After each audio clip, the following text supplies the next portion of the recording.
اعوذ باللہ من الشیطان الرجیم بسم اللہ الرحمن الرحیم۔ سورہ قلم آیت نمبر 8۔ فلا تطع المکذبین، پس نہ آپ اطاعت کیجیے المکذبین، جھٹلانے والوں کی۔ نبی اکرم صلی اللہ علیہ وآلہ وسلم سے کہا جا رہا ہے، جیسے ہم نے پہلے بات ہوئی کہ سورہ قلم جو ہے وہ تسلی دینے کے لیے نبی اکرم صلی اللہ علیہ وآلہ وسلم ان کے دل کو مضبوط کرنے کے لیے اللہ تعالیٰ نے نازل کی تھی۔ تو وہاں پہ جو مشرکین مکہ تھے وہ نبی اکرم صلی اللہ علیہ وآلہ وسلم کو اذیت دیتے تھے، اور کچھ نام بگاڑ کر، کچھ تنگ کر کر، اور کوئی بھی دائی جو اللہ تعالیٰ کے دین کا کام کرتا ہے اس کے لیے اگر لوگوں نے اس کو ہٹانا ہو تو وہ یہی کام کرتے ہیں۔ مطلب دائی کی جو شخصیت ہے اس کو مشتبہ کرنے کی کوشش کرتے ہیں غلط نام ڈال کر، تاکہ لوگ اس کی بات نہیں سنیں، یا اس کی جو قوت ارادی ہے اس کو کچل کر یا اس کو بددل کرنے کی ہر طرح سے کوشش کرتے ہیں، اذیتیں دیتے ہیں۔ اور پھر اگر اگلا سٹیپ پہ پھر وہ یہ کرتے ہیں کہ ان کو لوگوں کو مطلب تشدد پر اتر آتے ہیں، مارتے ہیں، بھوکا رکھتے ہیں، تاکہ اگر ظاہر سی بات ہے اگر کوئی انسان بھوکا رہے گا یا تو وہ ظاہر سی بات ہے خود بخود کمپرومائز پہ اتر آئے گا۔ تو یہاں پہ اللہ تعالیٰ سبحانہ و تعالیٰ نے نبی اکرم صلی اللہ علیہ وآلہ وسلم کو کہا ہے فلا تطع المکذبین، تطع جو ہے پس نہ،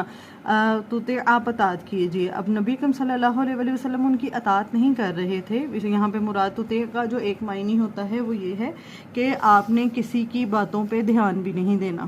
ٹھیک ہے۔ یہ مشرکین مکہ جو کہہ رہے ہیں نا آپ نے ان کی باتوں پہ دھیان نہیں دینا، یا اس کا ایک معنی ہے کہ آپ نے ان کا مشورہ قبول نہیں کرنا۔ وہ آپ کو بڑے مخلص بن کے، بڑے اچھے بن کے آپ کو مشورے اگر دیں تو آپ نے قبول نہیں کرنا، ان کی باتوں پہ دل کی امادگی سے دھیان نہیں دینا،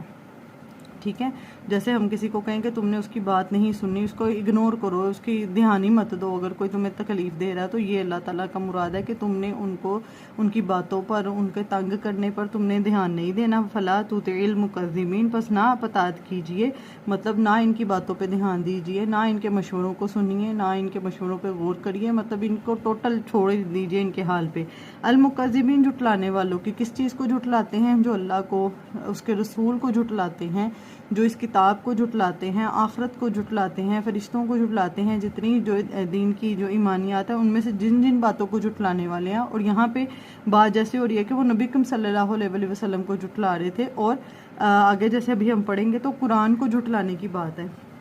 تو ایسے کسی بندے کی بات نہیں ماننی آپ نے، ایسے بندے کا مشورہ بھی نہیں قبول کرنا، ایسے بندے کی باتوں پہ دھیان ہی نہیں دینا۔ آپ کو جو اللہ تعالیٰ نے قرآن سکھایا ہے، یہ دین کے ساتھ جوڑا ہے، آپ نے اس کا کام کرتے چلے جانا ہے۔ اس کے کام کو کرنے کے لیے ظاہر سی بات ہے مشکلات تو آئیں گی، لوگ باتیں بھی کریں گے، تو آپ ان کی باتوں کی طرف دھیان ہی نہ دیجیے۔ المکذبین، جھٹلانے والوں کا۔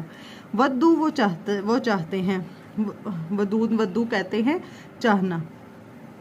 ٹھیک ہے۔ اس کا کئی جگہوں پہ مطلب جیسے ہے کہ وہ چاہتے ہیں، وہ بڑی کوشش بھی کر رہے ہیں، جیسے کیسے کوشش کر رہے ہیں، بعض دیکھیں مشورے دے رہے ہیں اور سرگرداں ہیں۔ جیسے اب نبی اکرم صلی اللہ علیہ وسلم کی زندگی کو دیکھیں تو کیسے نہیں مشرکین مکہ نے کوشش کی کہ کسی طریقے سے نبی اکرم صلی اللہ علیہ وسلم جو ہیں ہٹ جائیں اس دین سے۔ تو یہاں پہ کیا فرمایا جا رہا ہے؟ ودو، وہ چاہتے ہیں، لو کاش،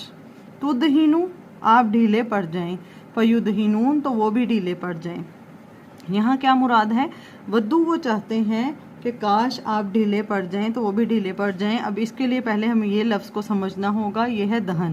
دال ہا نون، اس کا مادہ ہے۔ دہن کہتے ہیں تیل کو، ٹھیک ہے۔ عربی زبان میں دہن کہتے ہیں تیل کو، چکنائی کو۔ مطلب یہ کہ جیسے ہماری زبان میں کہا جاتا ہے چکنی چکڑی باتوں میں نہیں آنا، ٹھیک ہے۔ لوگ جو تم سے میٹھا بن کے چکنی چکڑی باتیں کریں، وہ ملبہ والی باتیں کریں، لپیٹ کے باتیں کریں، بڑی اچھی باتیں کریں تم سے، چکنی چکڑی تمہیں پھنسانے کی، تو تم نے ان باتوں میں نہیں آنا۔ یہ جو لفظ ہے نا تدہن فیدہنون، تو اس سے ایک جو مداہنت اردو کا لفظ ہے نا وہ اسی سے نکلا ہے۔ مداہنت کیا ہوتی ہے؟ اگر آپ مداہنت کا لفظ سمجھ جائیں گے تو پھر آپ کو یہ لفظ سمجھنا آسان ہوگا۔ مداہنت کہتے ہیں کوئی چیز ہے جس کو ہم جو غلط ہے، ٹھیک ہے۔ اب ہمارا کسی سے جھگڑا ہو رہا ہے یا کوئی بات ہو رہی ہے، آپس میں کوئی کلیش ہے، کوئی مطلب ہم لوگوں کے آپس میں جیسے رائے نہیں مل رہی ہے، کوئی بھی چیز ہو سکتی ہے، کسی انسان میں آپس میں کوئی چیز آپ کو پتہ ہے کہ غلط ہے، ٹھیک ہے۔ کسی چیز کو غلط سمجھنے کے باوجود جھگڑے سے یا تصادم سے بچنے کے لیے نا کوئی نرم گوشہ اختیار کر لینا، اس کی بات ماننے کی طرف آ جانا بظاہر، ٹھیک ہے، یعنی جو کہ آپ کی اپنی بات سے ذرا پیچھے ہٹ جاؤ، مطلب آپ کا ایک رائے ہے، ایک بات ہے، آپ حق پہ ہو، لیکن آپ کو اپنی بات سے پیچھے ہٹ کے جو دوسرا ہے نا اس کی بات کو بظاہر قبول کر لینا، تاکہ جو وقتی طور پہ یہ جو جھگڑا اور تصادم ہے نا یہ ختم ہو سکے، اس کو کہتے ہیں مداہنت۔ اب جیسے مشرکین مکہ تھے، انہوں نے پہلے نبی اکرم صلی اللہ علیہ وسلم کو دیکھیں کردار کو مشکوک کرنے کی کوشش کی، کبھی کہا جادوگر ہے، کبھی کہا کاہن ہے، کبھی کہا مجنون ہے، اس طرح کے الفاظ دے کے نبی اکرم صلی اللہ علیہ وسلم کو، اور جب اس کا کوئی اثر نہیں ہوا، اللہ تعالیٰ ساتھ ساتھ نبی اکرم صلی اللہ علیہ وسلم کا کئی جگہ پہ ہم پڑھتے ہیں کہ ہم آپ کا دل مضبوط کرتے رہے ہیں، ٹھیک ہے، آپ کو ثابت قدم رکھتے رہے ہیں۔ تو جب ان چیزوں کا اثر نہیں ہوا تو انہوں نے کیا کیا، پھر انہوں نے مطلب ڈاؤٹ میں ڈال دیتے ہیں ان کے فیصلے کی چیزوں کو، مطلب اگر کوئی صحیح بات حق بات بھی کر رہا ہے اس کو بار بار مطلب اس کا جو ذہن ہے اس کو ڈسکریج کرنا، اس کو مطلب اس کے قوت یا فیصلہ کرنے کی جو پاور ہے اس کو مطلب یہ نفسیاتی گیمز ہوتی ہیں نا کہ آپ اگلے کو ٹارچر کرنے کی کوشش کرو، دیکھنا ہی اتنے برے طریقے سے، آپ کئی جگہوں پہ پڑھو گے کہ وہ دیکھتے اس طرح تھے، ناک پھلانا، منہ پھلانا، تیوڑی چڑھانا اور دیکھ کے منہ پھیر لینا، پھر جیسے نبی اکرم صلی اللہ علیہ وسلم حالت سجدہ میں ہوتے تھے تو لا کے اوجری وغیرہ سر پر رکھ دینا، اس طرح اذیتیں دینے کی بے شمار کوشش کرتے تھے۔ جب وہ بھی ان کی کامیاب نہیں ہوئی، اللہ کے نبی نے کہیں پلٹ کر ان کو جواب نہیں دیا، کہیں شکوے بھی نہیں کیے، کہیں شکایتیں بھی نہیں کی کہ لوگ میرے ساتھ یہ کر رہے ہیں یا مجھے ایسے کہہ رہے ہیں۔ پھر انہوں نے کیا کیا، انہوں نے پھر ایسا کیا کہ جو نبی صلی اللہ علیہ وسلم کے جو ساتھی ہیں نا، اب دیکھتے ہیں کہ نبی اکرم صلی اللہ علیہ وسلم کے جو ساتھی تھے وہ یا تو ٹین ایجرز ینگ تھے یا غلام تھے، تو یہ جو غلام ہیں ان کو مارو، تشدد کرو، ان کو بھوکھا رکھو، ان کی عقل ٹھکانے آ جائے گی، اس طرح کی باتیں کرتے۔ اور جیسے یہ ایک اگر دنیاوی معاملات میں بھی ہم دیکھیں تو عموماً لوگوں کا یہی ہتھ کنڈے ہوتے ہیں اور یہ اوچھے ہتھ کنڈے لوگ استعمال کرتے ہیں کہ اگلے کی جو ضروریات ہے نا ان کو روک لو۔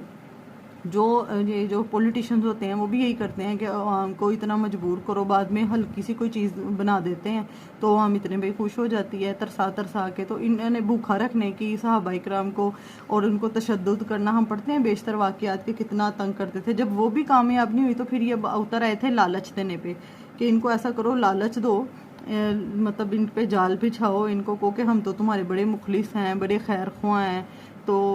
تم ہمیں غلط مت لو، قسمیں کھائیں گی، اور کیا کیا کچھ کیا کہ اگر تم کیا چاہتے ہو، تم جیسے نبی صلی اللہ علیہ وسلم سے کہا کہ ابو طالب کے سامنے کہا کہ اپنے بھتیجے سے پوچھو یہ کیا چاہتے ہیں، کہ اگر یہ سردار بننا چاہتے ہیں تو ہم انہیں سردار بنا دیتے ہیں، اگر یہ کوئی عورت چاہتے ہیں تو ہم ان کی زندگی میں کوئی جس عورت پہ ہاتھ رکھیں گے ہم ان کو دے دیں گے، جتنی عورتوں پہ رکھیں گے دے دیں گے، جتنا مال چاہیں گے ہم ان کو دے دیں گے۔ اب دیکھیں نا دنیا میں انسان کیوں اتنی کوششیں کرتا ہے، انہی 3-4 چیزوں کے لیے کرتا ہے نا، میرا سٹیٹس اچھا ہو، پارٹنر اچھا ہو، میرا مطلب مال و دولت بہت زیادہ ہو۔ تو جب نبی صلی اللہ علیہ وسلم کمپرومائز کی طرف نہیں آئے تو یہ وہ والی بات ہے کہ مطلب کمپرومائز کرنے کے لیے لگ جاؤ۔ مداہنت، یہ جو دہن ہے اس کا مطلب جیسے میں نے بتایا نا کہ تیل، اس کو تیل کو کہتے ہیں۔ تیل کا مطلب یہ ہے کہ جیسے آپ جو لوہا ہوتا ہے جیسے سخت ہو تو اس کو نرم کرنے کے لیے یا لوہے کی کسی چیز کو نرم کرنے کے لیے ہم تیل استعمال کرتے ہیں تاکہ وہ تھوڑا سا ڈھیلا پڑ جائے، یہ وہ مراد ہے۔ یہاں جیسے ہم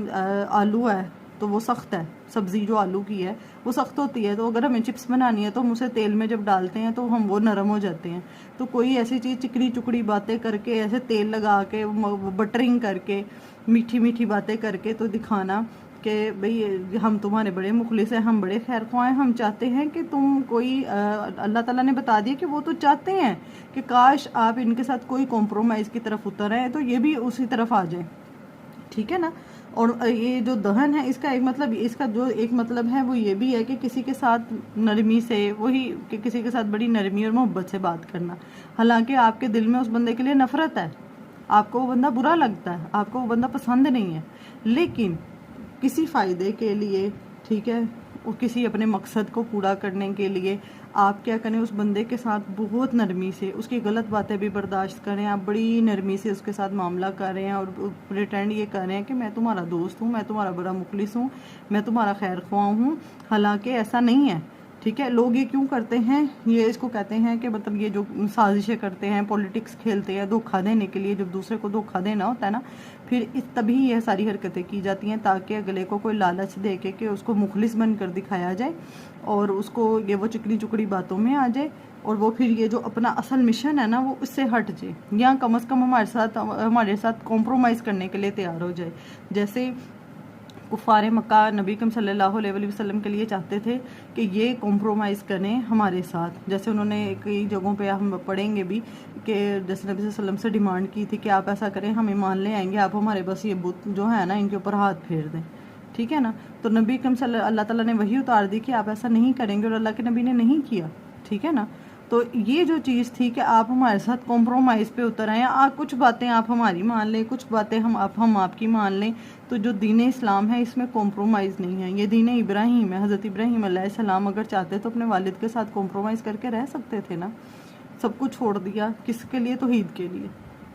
تو جو دین اسلام ہے اس کی توحید پہ اور اس کے احکامات پہ کمپرومائز کہیں پہ بھی نہیں ہے. تو ودو وہ چاہتے ہیں لو تدہنو کہ کاش آپ ڈھیلے پڑیں فیدہنون تو وہ بھی ڈھیلے پڑ جائیں.